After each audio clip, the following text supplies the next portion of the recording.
मैं उस देश की नागरिक हूँ जहाँ छत्रपति शिवाजी महाराज और सम्राट अशोक जैसे राजा थे। मैं उस देश की नागरिक हूँ जहाँ हर 50 मील पर रूप, पहनावा, मजहब बदल जाता है। मैं उस देश की नागरिक हूँ जहाँ डाल डाल पर सोने की चिड़िया को पाया जाता है। मैं उस देश की नागरिक हूँ जिसे अपने भूगोल से पहले इस ब्रह्मांड का भूगोल समझ आता है। मैं डोडिया नेहा आप सभी का हार्दिक अभिनंदन करती हूँ कि आज इस गणतंत्र दिवस के शुभ अवसर पर मुझे आप सभी के समक्ष अपने विचार रखने का अवसर प्राप्त हो रहा है। मैं आज अब सभी के समक्ष चरित्र निर्माण द्वारा राष्ट्र निर्माण विषय पर कुछ कहना चाहूंगी। चरित्र निर्माण का अर्थ होता है व्यक्तिगत मूल्य और आदर्शों का विकास, जो हमें एक अच्छा नागरिक बनाने में मदद करता है। मनुष्य अपने खराब आचरण से समाज के वातावरण को दूषित करता है। दूसरी तरफ एक अच्छा राष्ट्र चरित्र प्रगति के पथ पर चलकर एक महान राष्ट्र की संज्ञा पाता है। हमारे देश के महान नेताओं ने कूटनीति की चमक को बड़ा नहीं समझा, उन्होंने बुद्धि विकास के बल को बड़ा नहीं समझा, उन्होंने चारित्रिक बल को श्रेष्ठ माना है। एक चारित्रवान व्यक्ति ही एक अच्छा राष्ट्र चरित्र निर्माण कर सकता है और एक अच्छा राष्ट्र चरित्र आगे चलकर एक महान देश को जन्म देता है।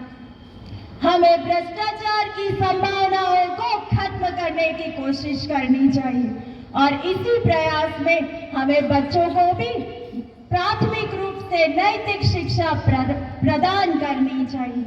हमारे देश के क्रांतिकारियों ने इस चारित्रिक बल के दम पर ही तो ब्रिटिश साम्राज्य को उखाड़ के फेंक दिया था।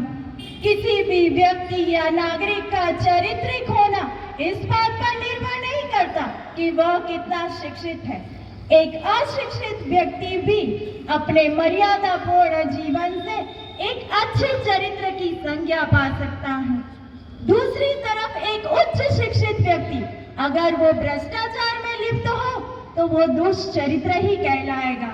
एक उत्तम चरित्रवान एक प्रभावशाली व्यक्तित्व जिन्होंने अमेरिका पहुंचकर सबके विचारों को झकझोर कर रख दिया था।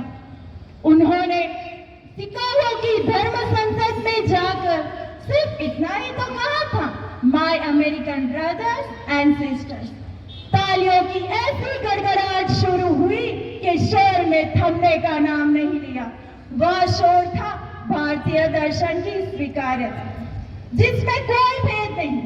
किसी ने नहीं सोचा था कि एक भगवा सन्यासी भी ऐसे कर सकता है।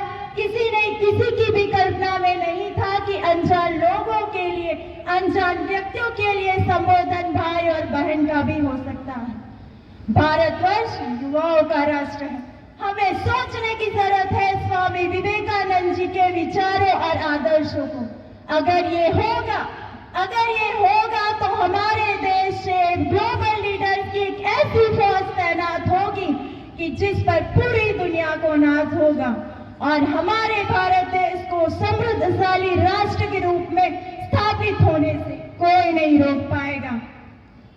विदेशेषु धनम विद्या व्यसनेषु धनम मति, परलोके धनम धर्म शीलम सर्वत्र वे धनम।